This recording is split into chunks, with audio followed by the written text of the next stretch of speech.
Good afternoon, everyone. I really appreciate our media partners in helping us get information out to our community and to the whole rest of the state and across the state. This has clearly been an event that we've had a lot of attention because of the magnitude of this case. Today I can confirm that we have recovered 9 of our missing skiers. We still have search and rescue staff and members out on the mountain. So I'm not going to say our recovery mission is complete until all of our responders and folks that have really done an incredible job over the last several days until they're all home back at the office. 9 victims have been safely recovered for their families and their loved ones. While we wish we could have saved them all, we are grateful that we can bring them home. While many have heard names circulating in the community and in the media,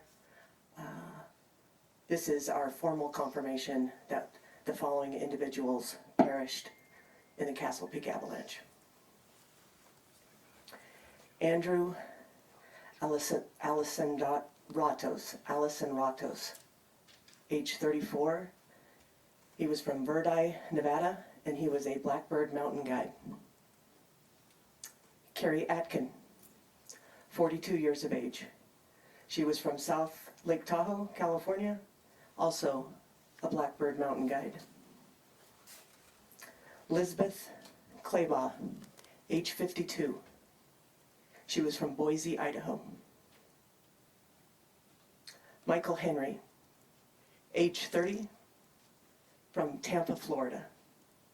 He was also a Blackbird mountain guide. Danielle Keatley, age 44. She was from Soda Springs and Larkspur, California.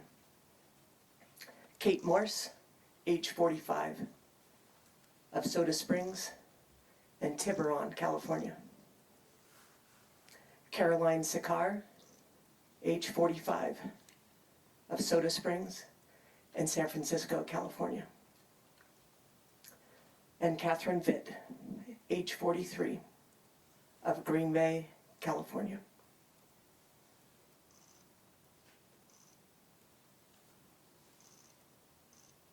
We are fortunate in this mountain community that we are very tight-knit, and our community shows up in times of tragedy. I'd like to publicly thank every individual and agency that assisted us in this incident. Throughout our 5-day search effort, the following agencies provided mutual aid: the Nevada County Sheriff's Search and Rescue, the Placer County Sheriff's Office, Tahoe Nordic Search and Rescue, the Washoe County Sheriff's Office, the Washoe County Search and Rescue, California Governor's Office of Emergency Services, the California Highway Patrol and their air operations, Care Flight Truckee, a service of REMSA Health, Sierra Avalanche Center, Pacific Gas and Electric, the United States Forest Service, the California State Parks, Truckee Fire Department, Open Snow, Tahoe Donner at their Alder Creek Adventure Center, Boreal Mountain Ski Resort, the Truckee Tahoe Airport, the Town of Truckee, the Truckee Police Department, the Truckee Donner Land Trust, and the California National Guard. An incredible amount of mutual aid for an incredible incident, and we could not have done what we've done so far without their assistance. And now I'd like to introduce the incident commander for this incident for all 5 days, Nevada County Sheriff's Lieutenant Dennis Hack.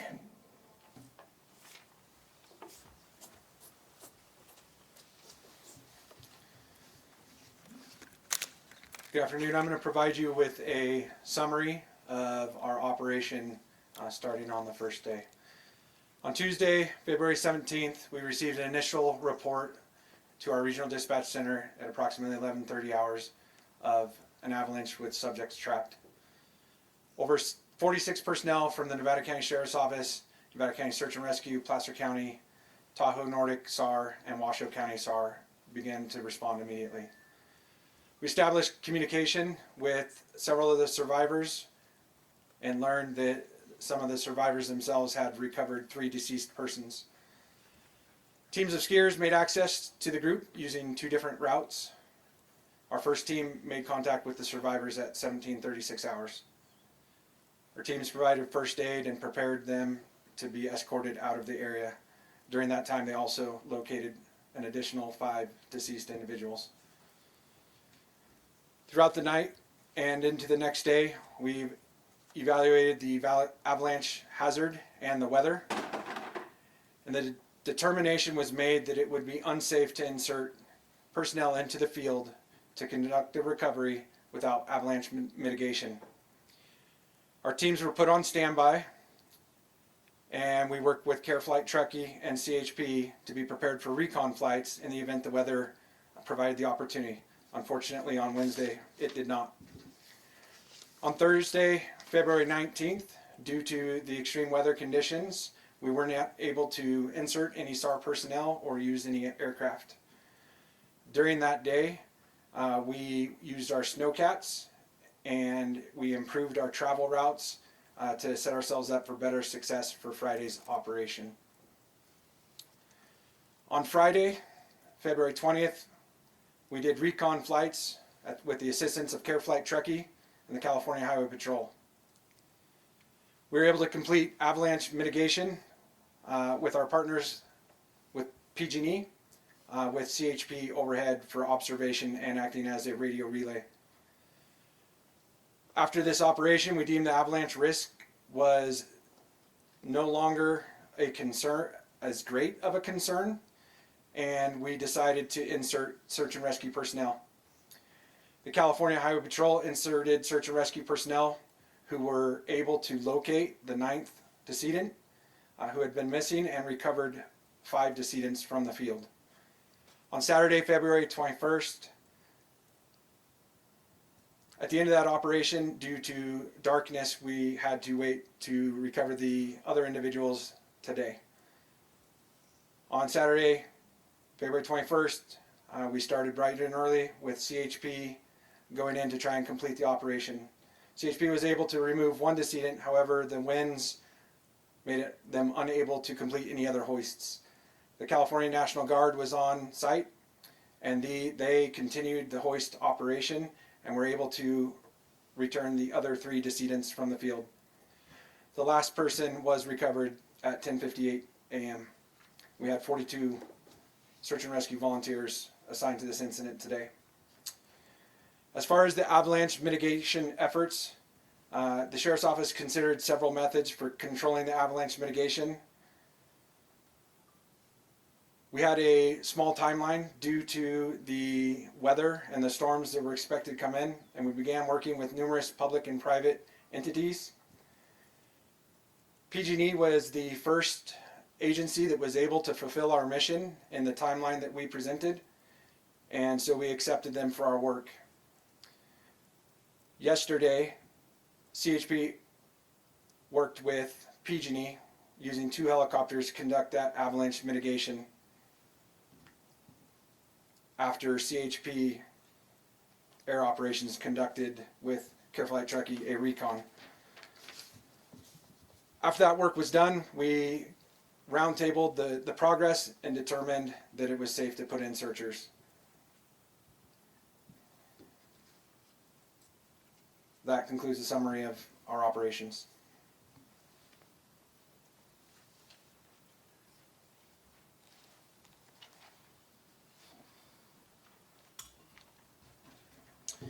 Good afternoon, everyone. My name's Chad Weiland. I'm a flight paramedic with Care Flight and a ski patroller at Sugar Bowl Resort as well. On behalf of Care Flight, we'd like to extend sympathy and strength to those affected by this tragic event. On Friday, February 20th at 11:19, Care Flight 3, which is based at the airport here in Truckee, California, took off to perform an aerial survey of the avalanche scene at the request of the Nevada County Sheriff's Office. John Botto was the pilot on duty. Ivan McGurk, a Palisades ski patroller and search and rescue team member, and myself were on board. Ivan is a member of the Care Flight Crew Card Program, which is a partnership that authorizes specially trained personnel to be transported by Care Flight to the scene of an incident such as this. We flew to the scene and assessed the slope for avalanche hazards. We circled Perry's Peak several times and flew into the valley to survey the full avalanche path. The purpose of the flight was to provide aerial visibility of the terrain features and recommendations for appropriate avalanche mitigation. We landed back at the airport at 11:40 a.m. and relayed our findings to the appropriate representatives of the Nevada County Sheriff's Office. Again, we'd like to extend our deepest condolences to those affected by this incident.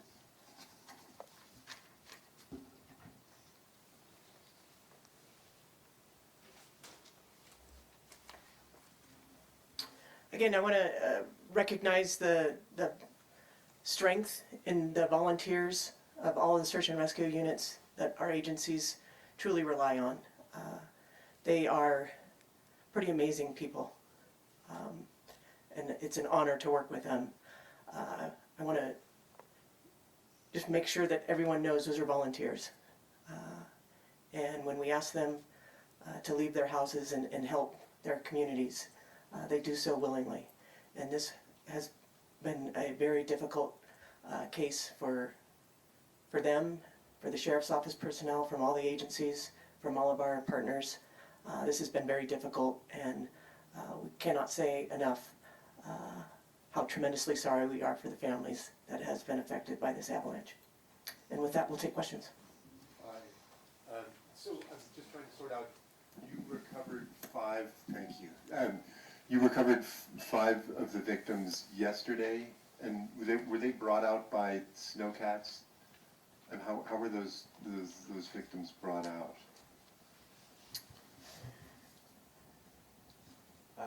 Each of the decedents that were removed from the field were hoisted by helicopter, primarily initially by CHP, and then today with the California National Guard using a hoist, and moved over to snowcats that were staged at the Frog Lake huts.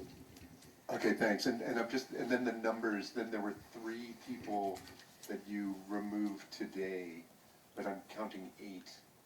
So 5 plus 3. Were there 4 today? There were 4 removed today. 4 removed today. Okay. And were those? Sorry, the Black Hawk that took off and landed here, was that they removed the bodies and brought them back here, and then are they going to the coroner in Roseville? The CHP helicopter removed the first decedent, and the California National Guard Black Hawk removed the next 3.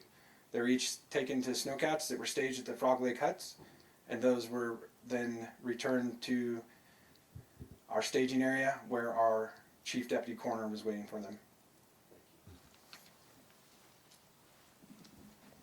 Just real quick before we move on, we do have 2 folks here with microphones, so if we could just raise your hand when you have a question, so those tuning in via live stream can hear those questions, that would be great. Thank you.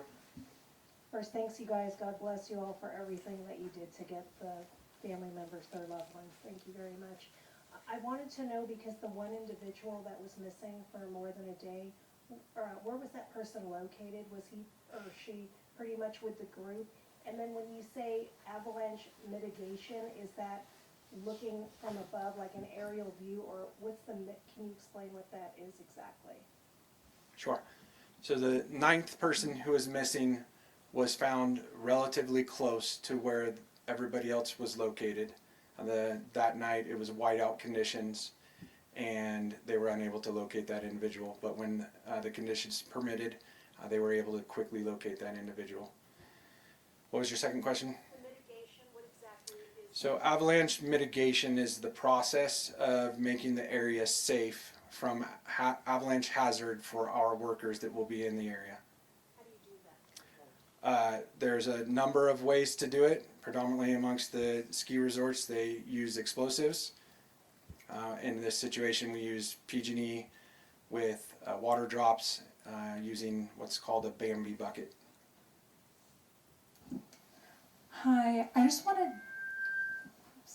I was hoping that you could say again the names of the deceased and spell their names, because we just want to make sure we get that correct.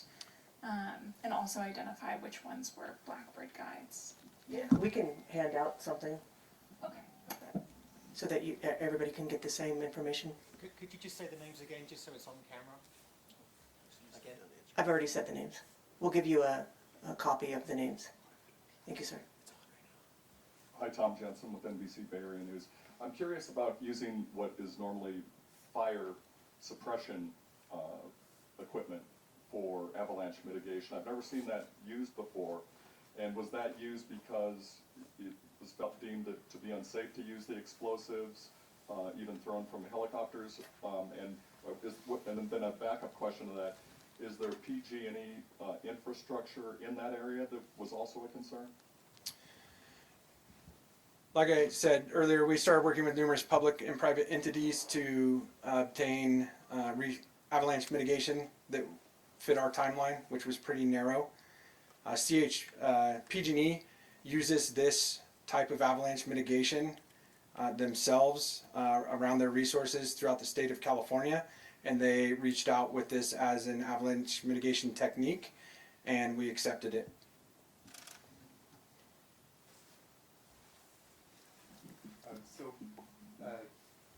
Could you please tell us where? Thank you. Could you please tell us where the avalanche occurred in relation to where the victims were found, and how close together were they when the avalanche hit, and also, like, did the avalanche hit all of them, or did some of them get missed? Any sort of description of those events would be helpful. This information is very preliminary and subject to change. My understanding is that there was initially 2 individuals that were towards the rear that were not initially swept away in the avalanche. Everybody that was located at the bottom of the fall was in close proximity. Sorry, so 2 people didn't get hit, it appears? That is my understanding. Okay, do you know, like, which exit route from the huts they were taking? Which way out? Were they headed for the, Castle Peak trailhead? And where exactly geographically in relation to Castle Peak or on that other peak did the avalanche occur? And how much? It seems like it happened above the party. Like, do you know how much above and where it started and where the party was when they were on their way out? At this time, those are not details that I'm going to go into. There's a lot of interviews and information that we need to obtain prior to answering that. Can you, a follow-up question on the recovery effort? Was it still deemed unsafe to put, foot crews in there, snowcats, et cetera, on the ground? Is that why you went with the helicopters? Because there would need to be more mitigation and more evidence that it was safe? Yes, so to use motorized equipment or even skiers to access the site was unsafe. So by doing avalanche mitigation in that small area and then inserting our personnel via helicopter, we're able to reduce that risk.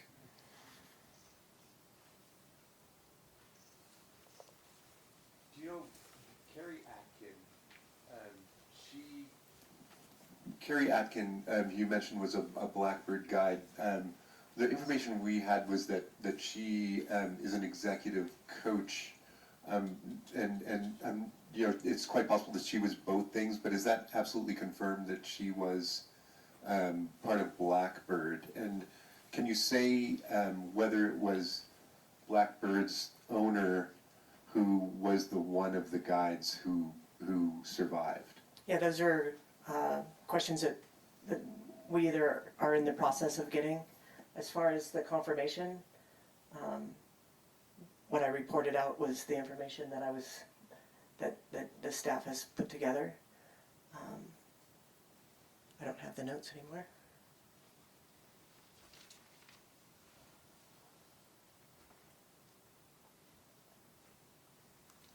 Yeah, I did not say she was a Blackbird guide, mountain guide. You did. I'll go ahead and redo them then. I think the gentleman may have left. Oh, there you are. You wait when I get to your position. Sure. Apologize if I did. We'll get it right. Is it, sorry, when you're doing that, is it possible to spell the names when you're reading them out? Sure. Andrew Alessandrados, age 34, from Verdi, Nevada. He is a Blackbird mountain guide. Last name is spelled Alissandраtos.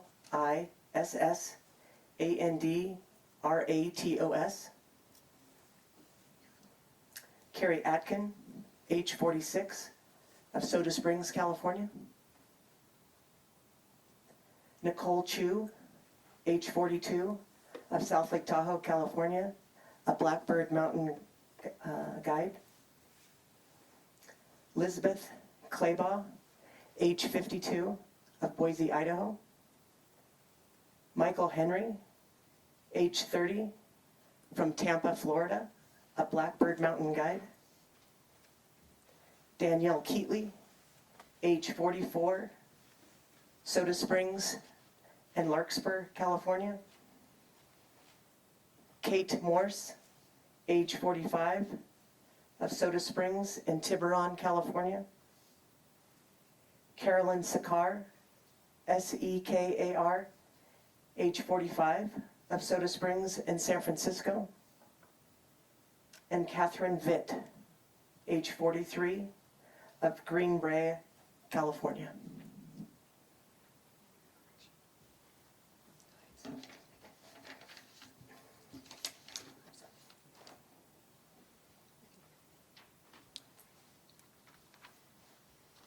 I apologize on the naming of the guides. That was an error on my part. I just wanted to correct that the other guide, Nikki Chu. We should have, yeah, just three guides total. Andrew Alessandros, Nikki Chu, and Michael Henry. I apologize for that. Any additional questions? So you're gonna be putting out a list with the names and the spellings Yes, we will be putting out the names here, like momentarily, you think, or? following the press conference. I just wanted to see in the days since the incident, do you have any more sense you can share of the decision making, why the group decided to leave at the time? And I was also a little unclear, had the storm, or what was in full effect when they were leaving, or were they trying to beat the storm? Anything on that? Yeah, very preliminary. We're still getting a lot of the more formal interviews. Surely you can imagine the day of the recovery was very stressful for everyone. But the information we have at this time is that this was the last day of their 3-day tour, and they did decide to leave early to try to get off the mountain early. And that's pretty much was consistent. But again, those are very preliminary. As far as other decisions, those are all going to have to be, lengthy, more time for our investigation, just so that we can truly know what happened. And then, because it's clearly the families have lots of questions as well. So do you know when they left the hut and then when the avalanche hit them, timing-wise? I don't have the information on when they left, but the avalanche happened right before they called in. So right at that 11:30 mark. Is there anyone that could sort of describe the circumstances of the avalanche, that someone could describe the circumstances of the avalanche as you've learned from the people that were, that survived? Yeah, that, Exactly happened. not specifics. Sierra Avalanche Center, they couldn't be here today, not that I know of, but they were very helpful with us throughout the days on the recovery, just so that we could have experts deciding if it was safe or not to go in. I believe they did classify the avalanche as a D2.5, So it's a 1 through 4 or 1 through 5 rating. So a D2 would take down a person, a D3 would take down a house. So it was right in between those. And it was described by them as a football field length of a path of the avalanche, which is pretty incredible. Do you know if like the width is accurate at all? Yeah, they didn't provide that. Thank you. Yes, ma'am. First off, I want to say thank you to the entire team of Mutual Aid. It's incredible amount of work and passion and just compassion that you guys have had throughout this challenging time. I have a bunch of questions. I'm just going to say a few of them. Do we know anything about the route coming out of the huts? Do we know if anybody was still at the huts when they left? And I understand the Forest Service closed down the Castle Peak area through March 15th. Is that still holding, and is there any information that you'd like the community to know about that? Yeah, I don't know if we have the information on your first questions, but if we have it, we'll tell you. For your second question, is in relation to the Forest Service, that is going to remain in place, and we can defer to the Forest Service. But from my understanding from them is they're going to be constantly reevaluating it. And I can answer your first question if you can restate it. What do we know about the route that they took from the huts? Okay. So it is a normally traveled route, but I'm not, my apologies, I'm not able to get into specifics about that. Sorry. John from the National Forest can answer that. Chris Vitrier, Forest Supervisor, Tahoe National Forest.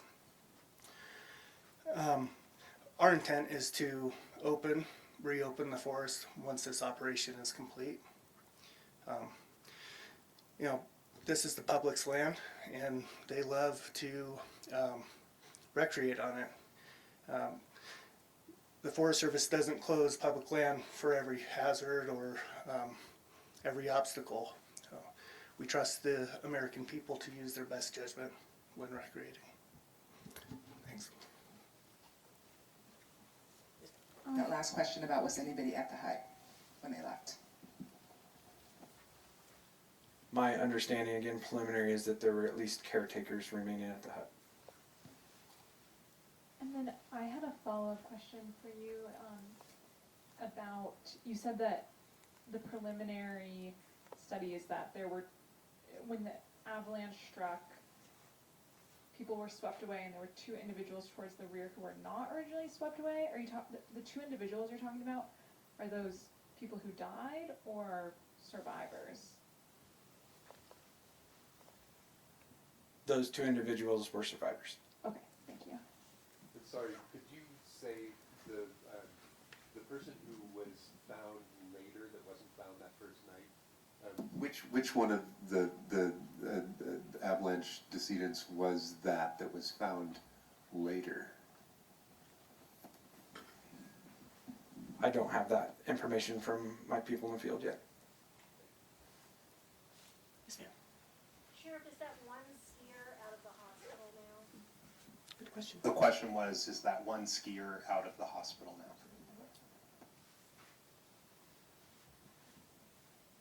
Out of privacy for that person, we decided to stop continuing to communicate with them until they were out, and our detectives will be speaking to them. Yeah, the information was they 2 of the survivors had gone to the hospital. One released that evening, one stayed, but I was told the injuries were non-life-threatening. Thank you. Sorry, is that person still in the hospital? Are you able to say that? We don't know. Again, really appreciate everyone. Trying times. We will have the names printed out for you so you can have the list. Really appreciate it. Thank you.